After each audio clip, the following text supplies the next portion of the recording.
오늘 하나님의 말씀 데살로니가 전서 5장 16절에서 18절 말씀입니다. 우리가 다 아는 말씀 함께 봉독하겠습니다. 항상 기뻐하라, 쉬지 말고 기도하라, 범사에 감사하라. 이것이 그리스도 예수 안에서 너희를 향하신 하나님의 뜻이니라. 아멘. 데살로니가 전후서의 핵심적인 주제는 이미 앞서 2주간을 통해서 말씀드렸던 죽음과 부활에 대한 오해, 그리고 주의 재림에 대한 오해, 이것이 데살로니가 전후서의 핵심적인 내용입니다. 그럼에도 불구하고 우리가 데살로니가서를 통틀어서 제일 유명하고 또 누구나 잘 알고 있는 그 시그네처 같은 말씀은 오늘 읽었던 본문입니다. 그죠? 세상 사람들도 알고 있을 만큼 데살로니가 그러면 저 핵심적인 주제가 있긴 하지만 이 말씀이 가장 먼저 떠오르는 말씀입니다. 항상 기뻐하라, 쉬지 말고 기도하라, 범사에 감사하라. 그러니까 짧은 말씀이기 때문에 외우기도 쉽고 우리 머릿속에 쏙쏙 들어오는 말씀이긴 한데, 사실은 어떻게 보면 참 이 말씀처럼 지키기도 어려운 말씀이 없는 것 같아요. 2008년도인가 우리 한인사회에서 아주 큰 이슈가 됐던 교통사고가 하나 있었습니다.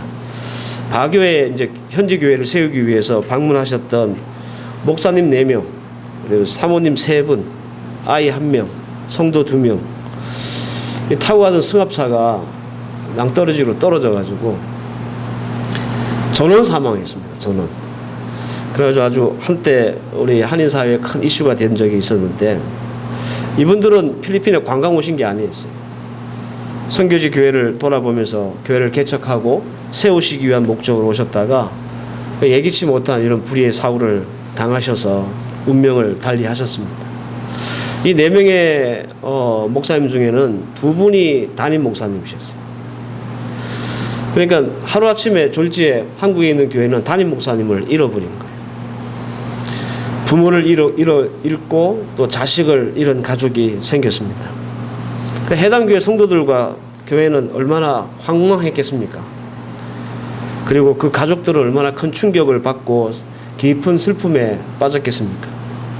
그런데 이런 갑작스러운 변을 당한 이 유족들에게 오늘 함께 읽었던 이 말씀이 얼마나 힘이 되고 더 위로가 될 수 있을까?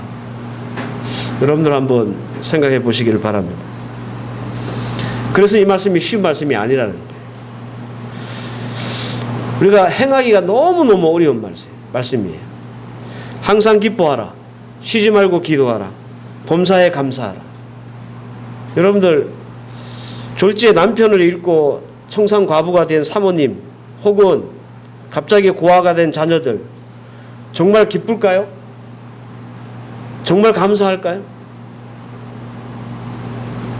우리 어머니, 우리 부모님이 필리핀 선교지에 갔다가 차 사고 나서 돌아가셨는데, 이게 이들에게 기쁘고 즐거운 일이고 감사한 일인가라는 겁니다.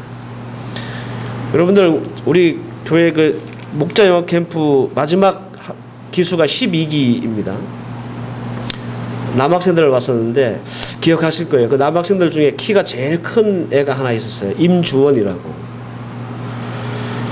그 작년인가 여름쯤 됐는데 갑자기 저한테 카톡 전화가 온 거예요. 잘 계시냐고. 그래서 잘 있다. 필리핀에 들어와서 이제 잘 있다. 그러니까 너는 어떠냐? 그러니까 이놈이 하는 말이 아버지가 갑자기 심장마비로 돌아가셨다. 제가 한국에 우리 애 결혼식 때문에 2020년도에 갔을 때 그 목사님 초대해 주셔가지고 제가 그 교회 가서 설교를 했었거든요. 교회가 참 이제 목사님 너무 열심히 하셔가지고 교회가 이렇게 부흥하고 있는 교회였어요. 리모델도 싹 예쁘게 하고. 그리고 나서 1년이 지났는데 더 큰 교회에서 청빙을 받으셨대요. 그 인근에 더 큰 교회에서 청빙을 받으셔가지고 그곳으로 청빙 받으셔서 가고 3개월 만에 돌아가신 거예요. 이 새벽 예배 준비하시는 도중에 심장마비로 돌아가신 거예요. 교회가 난리가 났죠. 교회만 난리가 났겠습니까? 갑자기 그 사모님은 이제 과부가 되셨어요. 그래서 제가 물어서 너 공부는 어떻게 하냐? 그러니까 이제 가족, 친지들이 좀 도와서 공부를 하고 있다. 이렇게 얘기를 하더라고요. 그 주원이에게 과연 아버지의 그 갑작스러운 사망이 참 기쁘고 감사한 일이겠습니까? 비단 제가 이렇게 극단적인 예만 드려서 좀 그렇지만 우리의 생업이나 자녀나 혹은 학업 때문에 우리는 어려움을 겪을 때가 있잖아요. 문제를 만날 때가 있잖아요. 그럴 때 우리는 기쁘거나 기도하거나 그게 감사할 수 있느냐라는 겁니다. 막 우리 애가 막 말썽 피우고 돌아다니고 사업이 벌려나는데 안 되고 그런데 우리가 그게 항상 기쁘거나 그게 감사하거나 그래요? 그런데 오늘 이 말씀을 끝까지 읽어보면 18절 말씀에 우리가 항상 기도하고 쉬지 말고 기도하고 범사에 감사하는 게 하나님의 뜻이다라고 못을 딱 박아놨어요. 이게 하나님의 뜻이래요. 그러면 우리는 이런 상황을 만나면 하나님 앞에서 우리가 감사하고 기뻐하고 기도해야 되는 것. 이거 하나님의 뜻이니까 해야 되는데 실질적으로 우리가 이것이 우리의 실생활 영역에서 가능한가라는 겁니다. 신약성경에서 하나님의 뜻이라고 이렇게 기록된 말씀은 이렇게 흔치 않기 때문에 오늘 우리가 짧게 읽었던 이 데살로니가전서 5장 16절에서 18절 말씀은 굉장히 중요한 말씀이 아닐 수 없습니다.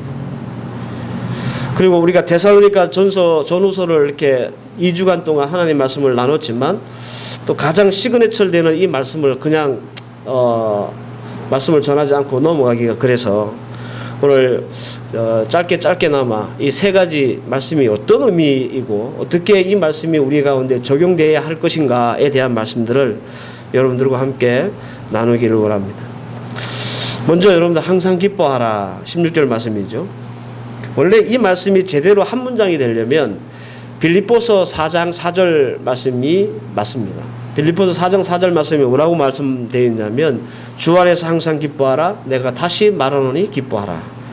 이게 이제 빌립보서 4장 4절에 나오는 말씀이에요. 그런데 오늘 데살로니가에서는 주 안에서라고 하는 말씀이 생략되어 있습니다. 하지만 항상 기뻐함은 우리가 주 안에서라고 하는 범위가 제한되어 있음을 우리는 알아야 합니다. 다른 의미로는 항상 기뻐하기 위해서 우리는 주 안에서만이 이것이 가능하다라고 하는 의미로 해석될 수 있습니다. 이 말은 우리의 기쁨의 기준 그리고 그 기쁨의 울타리가 어디인가라고 하는 말이고 또 우리의 희노애락의 주체가 누구인가라고 하는 말이기도 합니다. 우리를 웃기고 울리는 주체가 돈이고 사람이고 세상이라면 우리는 과연 항상 기뻐함이라는 것이 이게 가능키나 하겠습니까? 그죠? 왜냐하면 우리는 항상 사람 때문에 혹은 돈 때문에 세상적인 것 때문에 울기도 하고 웃기도 하고 또 기쁘기도 하고 슬프기도 하잖아요. 이것이 우리의 기준이고 이것이 우리의 주체라면 우리는 항상 기뻐하는 것은 불가능한 거예요. 우리 수준으로는 넘사벽 같은 말씀 같지만 이것을 실천에 옮긴 사람이 성경에 한 사람 나옵니다. 그 사람이 누구냐 하면 욥입니다. 성경에 욥을 소개할 때 이렇게 소개합니다. 욥기서 1장 1절 그 사람은 온전하고 정직하여 하나님을 경외하며 악에서 떠난 자더라. 우월한 신앙인 그리고 의로운 사람이었다라는 뜻이에요. 욥기서 1장 3절 말씀을 보면 이 사람은 동방 사람 중에 가장 훌륭한 자라. 옛날 성경에는 가장 큰 자라 이렇게 나옵니다. 물질적이고 세상적으로 유명하고 힘있는 사람이었다라는 뜻입니다. 그에게는 양 7,000마리와 낙타 3,000마리와 소 1,000마리와 암나귀 500마리를 가지고 있었던 아주 큰 부자였습니다. 그리고 7명의 아들과 3명의 딸을 둔 다복한 가정의 가장이었습니다. 그런데 이 모든 소유 자녀들이 한날 한시에 다 사라집니다. 재산도 자녀도 하루아침에 풍비박살이 났습니다. 욥이 소유한 재산 그거 여러분들 한 방에 그냥 날아가도 괜찮은 그런 불로소득으로 얻은 소득이 아니에요. 그런 재산이 아니었다고요. 여러분들이 재산을 모으는 것처럼 밤잠 안 자고 열심히 일해서 땀 흘려서 모은 재산이 하루아침에 날아간 거예요. 하나도 못 건졌습니다. 10명의 자녀도 마찬가지입니다. 이 10명의 자녀가 어디서 주워와서 키운 자녀들이 아닙니다. 여러분들이 자녀를 키우듯이 그렇게 키웠던 자녀들이었습니다. 금이야 오기야 애지중지하며 그렇게 키웠던 자녀들이 10명이나 되는 자녀들이 한꺼번에 죽었습니다. 보통 사람들은요, 이런 일을 당하면 미치겠죠. 이런 일이 우리 가운데 단 하나라도, 아니 조금이라도 일어나면 그 온전한 정신을 갖고 사는 사람이 있겠습니까? 자식 하나 죽어도 가슴에 품고 평생 아파하는 게 부모인데 10명의 자녀가 한꺼번에 죽었으니 그 온전한 정신으로 살아갈 수 있겠습니까? 거기서 감사가 나오겠어요? 그게 기쁜 일이겠습니까? 근데 욥기서를 보면 욥은 이렇게 말합니다. 욥기서 1장 21절 말씀에 주신 자도 여호와시요 취한 자도 여호와시니 여호와의 이름이 찬송을 받으실지로다. 우리 인간적으로 보면, 세상적으로 보면 누가 정상인지 헷갈리지 않으세요? 모든 재산을 다 잃고 모든 자녀를 다 잃었던 이 지경에 있는 상황이라면 반쯤 미쳐 있어야 정상이 아닐까요? 아니면 욥처럼 이렇게 다 잃어버려도 자식을 다 죽어도 하나님 앞에 이렇게 찬송하는 게 정상일까요? 어느 게 정상 같습니까, 여러분들? 우리 수준에는, 우리 기준에는 욥이 비정상이에요. 이 사람은 거의 반 미쳐 있어야 돼요. 기쁘고 감사고 찬송이고 이런 거 없어야 돼요.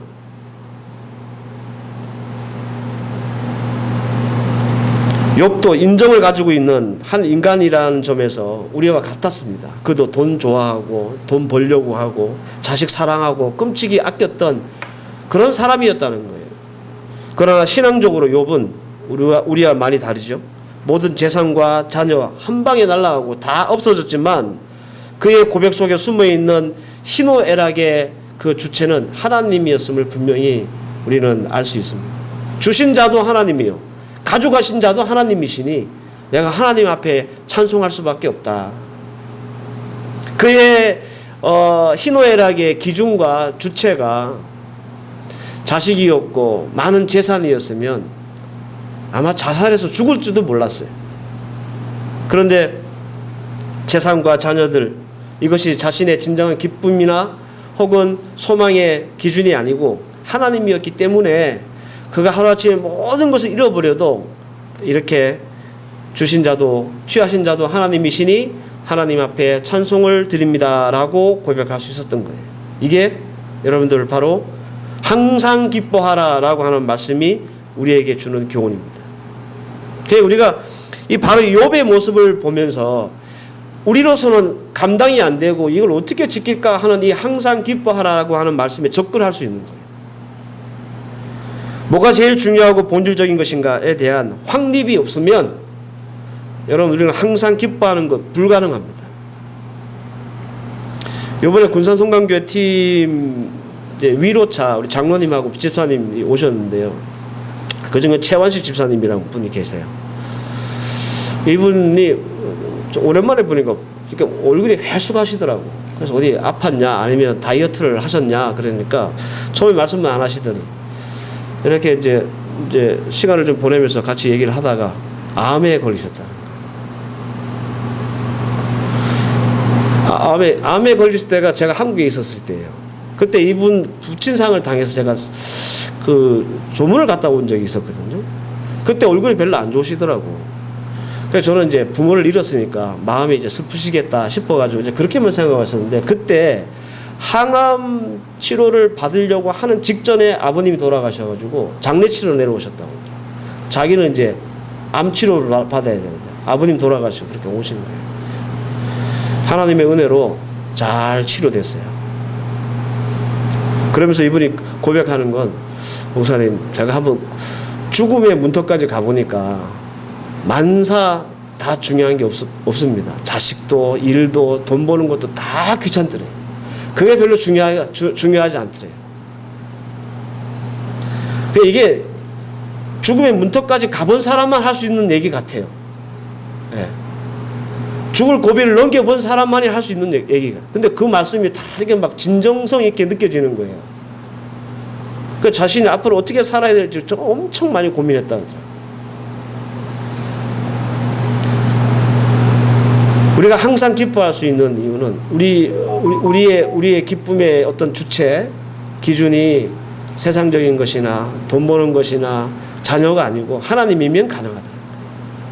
하나님이면. 그래서 항상 기뻐하라 라는 말씀의 속뜻은 우리의 희노애락의 기준과 울타리를 바꾸라는 말씀입니다. 그래야 우리가 항상 기뻐하는 하나님의 뜻을 이루어낼 수 있는 성도들이 될 수 있기 때문에 그렇습니다. 자녀들, 우리 어린 아이들한테 장난감 사주잖아요. 부모님들이. 그럼 애들은 그 장난감만 보고 막 희낙낙, 아빠가 어디 있든지 뭐 안 보이죠, 그죠? 우리가 그렇게 살아가는 거예요. 근데 사실 아이들에게 장난감보다 더 기쁨은 누구예요? 아빠잖아요, 그죠? 근데 아이들한테 장난감 한번 줘보면 아빠는 그 안중에도 없어. 그 장난감에 그냥 미쳐가지고 그냥 그런 모습인 거죠. 우리의 기쁨은 우리가 살아가는 장난감 같은 이 세상이 아니라 우리를 끝까지 구원의 길로 인도하실 하나님이심을 여러분들 꼭 기억하시면서 이 주 안에서 우리의 기쁨은 항상 이어질 수 있다라는 겁니다. 이게 항상 기뻐하라라고 하는 말씀의 뜻입니다. 두 번째로 쉬지 말고 기도하라. 이것도 상당히 불가능한 일이죠. 어려운 일입니다.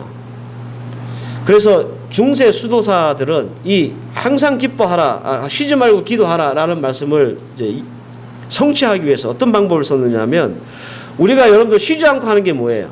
호흡이잖아요, 그죠? 우리도 모르는 사이에 호흡은 계속 하고 있잖아요. 그래서 중세 이 수도사들이 어떻게 기도를 했냐면 덜심과 날심을 할 때 기도를 한 거예요. 이걸 이제 쉼기도라고 그래요.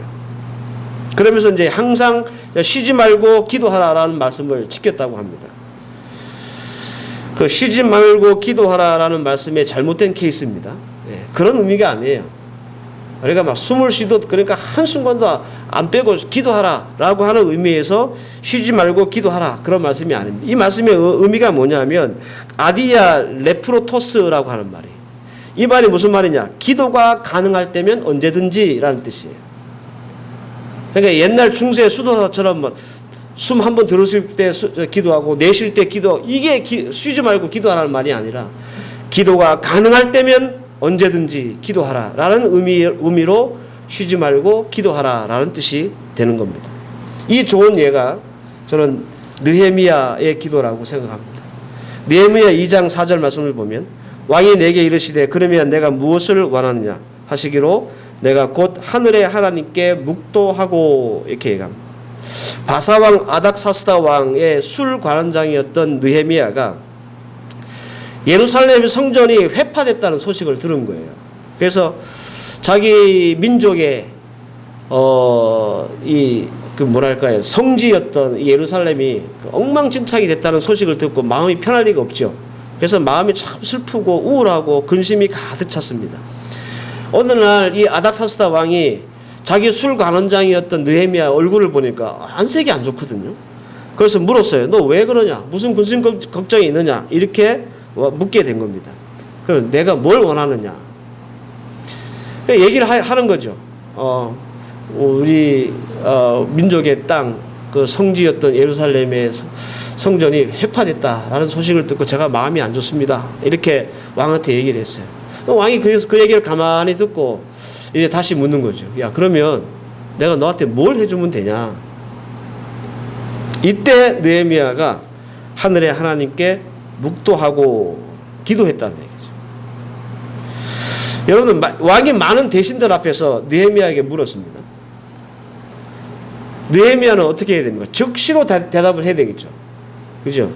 조금이라도 지체해서는 안 돼요. 이 왕의 엄중한 그런 물음이 있었기 때문에 잠깐이라도 지체해서는 안 되는 거예요. 그러나 그 찰나 같은 순간에 느헤미야는 하나님 앞에 기도합니다. 이게 쉬지 말고 기도하라라고 하는 의미입니다. 그러니까 느헤미야가 기도를 묵도를 했다고 해서 몇 분 했겠습니까? 왕이 지금 질문을 했고 물었는데 답을 해야 되니까 그 느헤미야의 기도의 순간은 단 몇 초였을 거예요. 그것도 막 눈 감고 막 손 모으고 이렇게 기도 못했을 거예요. 마음속으로 기도했겠죠. 잠깐이라도 빨리 대답을 해야 되니까. 그런데 느헤미야는 기도가 가능한 시간이라면 그것이 찰나의 순간이라도 놓치지 않고 기도했다는 거예요. 그래서 하나님 앞에 그가 기도 끝나고 그 잠깐의 기도를 끝내고 아닥사스다 왕에게 요청을 합니다. 조국으로 보내달라. 근데 아닥사스 왕이 그걸 들어줘요.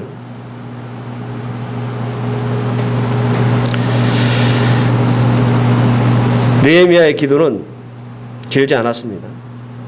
하지만 그는 쉬지 말고 기도하다라고 하는 그것이 어떤 의미인지를 우리에게 분명하게 보여준 아주 좋은 사례를 남겼습니다. 기도가 가능한 때라면 언제든지 기도하는 성도. 이것이 바로 쉬지 말고 기도하다 하는 성도다라는 겁니다. 이런 의미에서 비춰보면 우리가 정말 많은 시간 기도할 수 있겠죠. 그죠? 느헤미야는 왕이 질문했을 때 그 찰나의 순간이라도 잠깐 기도했다면 우리는 여러분들은 뭐 엄청난 결심과 다짐이 필요한 뭐 작정 기도 뭐 이런 거 필요 없이 운전할 때나 가게에서 일을 볼 때나 식사할 때나 사람과 대화할 때나 여행을 가서든지 일을 하면서든지 공부를 하면서 우리도 쉬지 말고 기도할 수 있는 겁니다. 그 기도의 시간 뭐 따로 우리에게 정해져 있는 것이 아니라 기도가 가능하면 언제든지 기도하는 것이 바로 쉬지 말고 기도하라라는 말씀의 참 의미입니다. 그러니까 여러분들 기도가 이렇게 막 부담스럽고 뭔가 이렇게 하루에 정해진 시간에 기도하지 않으면 뭔가 신앙생활이 잘 못하는 것 같고 하는 그런 마음의 무거움을 갖고 계신 분들이 있다면 여러분 오늘 쉬지 말고 기도하라고 하는 참 말씀의 의미를 잘 이해하셔서 그런 부담감 없이 여러분들도 기도가 가능할 때면 언제든지 기도할 수 있는 어디에서든지 기도할 수 있는 그런 여러분들 되시기를 바랍니다. 이것이 하나님의 뜻이에요. 막 우리가 새벽 예배 열심히 막 한 번도 안 빠지고 나오거나 작정 기도 뭐 40일 이렇게 하거나 이게 하나님의 뜻이 아니라 기도가 가능할 때면 언제든지 기도하는 것이 하나님의 뜻이라. 우리 성도들을 향한 그렇게 어렵지 않죠, 그죠? 예. 기도가 가능할 때면 언제든지 기도하는 거 어렵지 않습니다. 꼭 하나님의 뜻을 이루어 드릴 수 있는 여러분들 되시기를 바랍니다. 마지막으로 범사에 감사하라라는 말씀입니다. 범사라고 하는 말은 환경적인 요인을 의미하는 말이죠. 예, 말 그대로 모든 일을 말하는 겁니다. 이 모든 일 안에는 기쁨과 즐거운 일도 속하겠지만 뒤에 감사하라라고 하는 말이 있기 때문에 우리는 이 말씀이 잘 걸리는 이유가 늘 뭐 즐거운 일 생기고 좋은 일 생기면 당연히 감사하죠. 하지만 이 말씀이 우리에게 어려운 이유가 실패하고 어렵고 문제가 있고 고통이 있고 낙심함이 있고 절망이 있고 아픔이 있을 때까지도 이 말씀이 적용돼야 되기 때문에 어려운 거예요.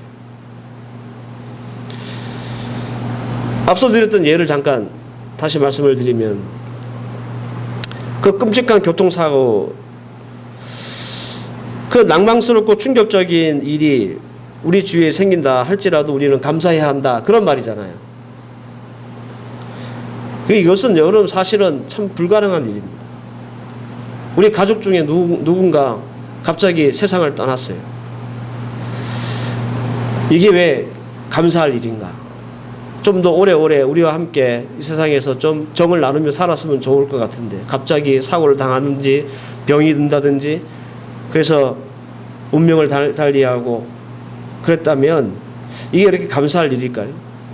오늘 온라인으로 예배드리는 우리 엄전사님도 어제 새벽에 사랑하는 언니를 하늘로 하나님의 나라로 보냈습니다. 지금 상중에 같이 예배를 드리고 계세요. 그게 감사할 일일까요? 아직 돌아가실 나이가 안 됐는데. 성경에 왜 항상 범사에 감사하라라고 하는지 그 이유를 우리에게 분명히 밝혀줬습니다. 로마서 8장 28절 보면 우리가 알거니와 하나님을 사랑하는 자 곧 그 뜻대로 부르심을 입은 자에게는 모든 것이 합력하여 선을 이루시느니라 라는 말씀이 있습니다. 이거 제가 제일 좋아하는 말씀 중에 한 말씀입니다. 하나님의 뜻대로 부르심을 입은 저와 여러분들이 어떠한 범사도 모든 것이 합력하여서 선을 반드시 이루신다는 하나님의 말씀. 하나님께서는 절망과 문제, 어려움, 고통, 실패 혹은 아픔 이 모든 것들로 선하게 만드시고 우리에게 유익되게 하신다는 말씀인 거예요. 그래서 감사하라는 거죠. 당장 우리 생각에는 내가 죽을 것 같고 너무 힘들고 막 괴로워서 미칠 것 같은데 왜 나한테 이런 일이 생기나 싶을 정도로 막 원망도 되고 그런데 하나님은 그 일을 통해서 우리를 유익하게 하시고 선으로 인도하신다는 거예요. 저도 이 필리핀 한인교회 목회하면서 목회 그만둬야 되겠다고 생각할 만큼 힘든 적이 있었습니다. 왜 나한테 이런 일이 생길까? 너무 고민되고 잠도 못 자고 막 스트레스 엄청 받고 그래서 막 이가 빠지고 그럴 정도로. 근데 나중에 보니까 이게 다 저한테 하나님이 유익하게 하셨고 선하게 하신 일이더라는 거죠. 저는 그걸 체험했어요. 정말 저는 이 필리핀 한인교회 목회 그만둘 생각을 하고 있었거든요. 그 정도로 참 힘들었어요. 그런데 하나님은 오늘 제가 읽어드린 이 로마서 8장 28절 말씀처럼 그 뜻대로 부르심을 받은 자 누구예요? 예수 믿는 우리 성도들이잖아요. 우리 성도들에게는 모든 것이 범사를 다 하나님께서 포즈를 맞추시듯이 다 끼워 맞춰서 나중에는 우리에게 멋진 그림을 보여주신다는 거예요. 선하게 하신다는 거예요. 유익하게 하신다는 거예요. 그래서 우리에게 범사에 감사하라고. 우리가 만약에 모든 것이 합력하여 선을 이루신다는 하나님의 말씀을 믿지 않으면 우리는 범사에 감사할 수가 없습니다. 어떻게 난데없이 교통사고를 당해서 이 변을 당한 그 일들이 감사합니까? 하지만 하나님은 그 일을 통해서도 가족과 교회를 성도들을 유익하게 하시는 거예요. 그런 하나님의 능력이 있는 거죠. 하나님의 계획이 있는 거예요. 그래서 감사하라고.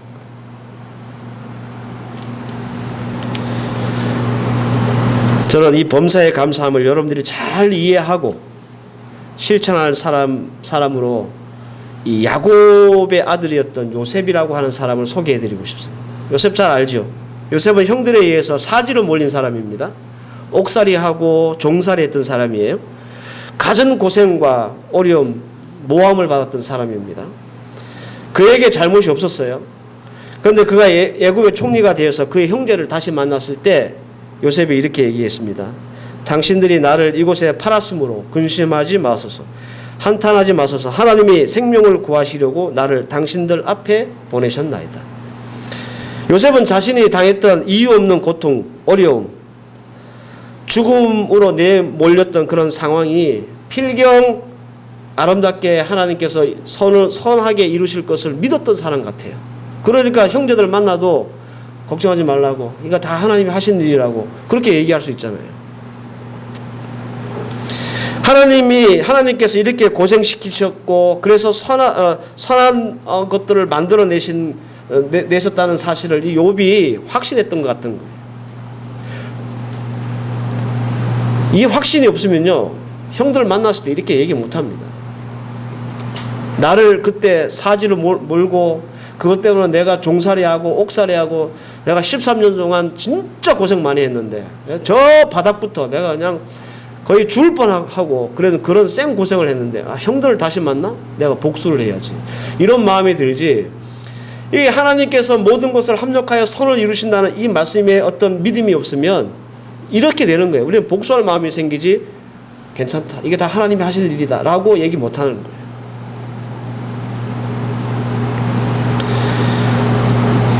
우리가 범사에 감사해야 할 이유, 이 요셉을 통해서 보면 분명히 알 수 있습니다. 요셉은 당시에는 참 힘들고 고통스럽고 어려운 일을 당했지만 하나님이 그를 어떻게 만드셨어요? 그것 때문에, 그 고통 때문에 총리가 되게 하셨잖아요. 그죠? 잘 살다가, 그래 노예로도 잘 살다가 모함을 받아가지고 옥에 갇히게 됐어요. 얼마나 분통하고 억울합니까? 그런데 옥에 갔기 때문에 그가 총리가 된 거예요. 거기서 술 관원장들을 만나고 떡 관원장을 만나고 만약에 옥이 안 갔으면 어떻게 됐을까요? 애굽의 총리 못 됐겠죠. 근데 하나님은 그가 종살이 할 때도 옥살이 할 때도 그 모든 어려움과 모함과 고통을 다 어떻게 만드셨어요? 하나님이 만드실 그 계획, 그 선한 계획으로 다 포즈를 맞춰가지고 끝내는 그 13년의 고생을 끝내고 애굽에서 제일 높은 자리로 우리 하나님께서 요셉을 올려놓으셨잖아요. 그래서 요셉의 기록을 보면 미움을 가졌다든지 원망을 했다든지 하는 말씀이 없습니다. 2023년 벌써 반절이나 지났습니다. 우리에게 기쁨과 즐거움과 감사거리가 더 많았던 6개월이었는가? 아니면 문제와 어려움, 힘든 일이 더 많았던 날들이었는지. 그것이 무엇이든지 간에 여러분들 오늘 주신 말씀처럼 항상 기뻐하고 주 안에서 쉬지 말고 기도하고 기도가 가능할 때면 언제든지 기도하시고 그리고 모든 것을 합력하여 선을 이루실 그 하나님을 믿고 확신하며 범사에 감사할 수 있는 그런 우리 성도들 되실 수 있기를 바랍니다. 하나님은 반드시 우리가 항상 기뻐하고 또 쉬지 않고 기도하고 범사에 감사할 때, 즉 하나님의 뜻을 우리가 이루어 나갈 때 하나님은 우리를 향해서 더 많은 은혜와 축복과 형통한 길로 인도하실 것입니다. 오늘 이 말씀이 저와 여러분들에게 큰 위로와 소망이 되기를 바라고 특별히 지금 상중에 계신 우리 엄전사님에게도 이 말씀이 큰 위로와 소망이 되었으면 좋겠습니다. 기도하십시다. 하나님 감사합니다. 항상 기뻐하라. 쉬지 말고 기도하라. 범사에 감사하라. 정말 짧고 외우기 쉬운 말씀이지만 우리의 삶 가운데 이루기가 정말 어려운 말씀입니다. 그러나 이 말씀이 하나님의 뜻이라고 하셨습니다. 주의 뜻 잘 받들어 우리 또한 주 안에서 항상 기뻐하고 쉬지 않고 기도하고 범사에 감사함으로 하나님의 뜻을 이루어 드림으로 우리의 삶이 하나님의 복으로 또 충만케 되는 주의 백성들 되게 하옵소서. 예수님의 이름으로 기도하옵나이다. 아멘.